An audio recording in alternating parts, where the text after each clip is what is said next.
Hello po, siyempre pagkatapos ko magluto, nagligo muna ako.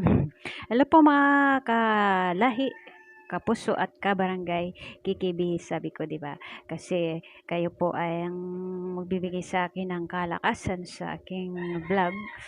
Dahil kayo po ang kikibi ko, kalahi, kapuso at kabarangay. Sana po ay may natututunan kayo sa mga kaunting vlog na share ko. At kung hindi man, kahit hindi kayo nag-enjoy sa videos ko, i-like and share nyo rin po. Kahit hindi nyo na i-share, basta i-like nyo lang po, okay na po ako dun. Masaya na po ako. And then, ito na po yung aking vlog. Yan. Sana may matutunan kayo sa aking sasabihin. Kaunting trivia lang po ito. Dapat po ay kung ano man yung kinakain natin, alam natin kung ano yun. Para kung halimbawa, meron tayong dinadanas na sakit, ay maiwasan po natin. Di ba po? Watch nyo po ito.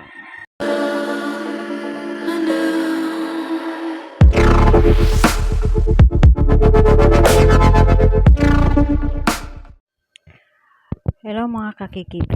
Ginawa ko itong video na ito para kahit simpleng ulam lang na ating kinakain ay may matutunan tayo. Ano po?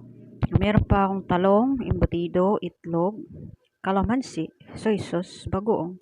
Mamimili lang po dyan yung anak ko kung alin yung sausawan niya, kung toyo o bagoong. Yan, dalawa lang kami. Halata, di ba? Tig-isa lang kami. Ngayon, ang sasabihin ko po sa inyo ay tungkol sa talong.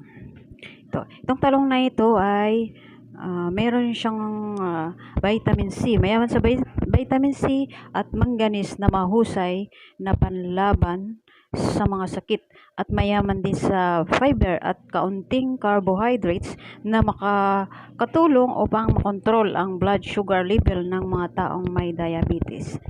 Dito naman po tayo sa itlog na ito.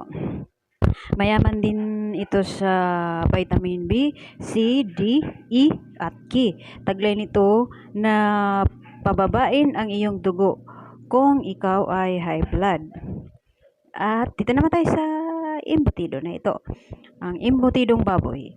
Ito ay may carbohydrates, mineral, protein at vitamin B. Kompleto po yung ating pagkain kahit ganyan lang po yan. Dito naman po ay kalamansi. Ito ay mayaman sa vitamin C para maganda ito sa mga sipunin, ubuhin, di ba po? At ito po ay tinatawag nating tuyo o soy sauce, di ba?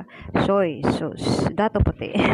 Ayon sa laboratory at doctors, ito ay blend of hydrolyzed and naturally fermented soybean protein and iodized salt at may caramel color, di ba?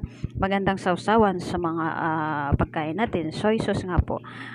Itong bagoong na ito ay tawag dito isang mabahong isda pero masarap, diba? Ayon sa pag-aaral, itong bagoong isda na ito ay exotic ingredients daw na tawag dito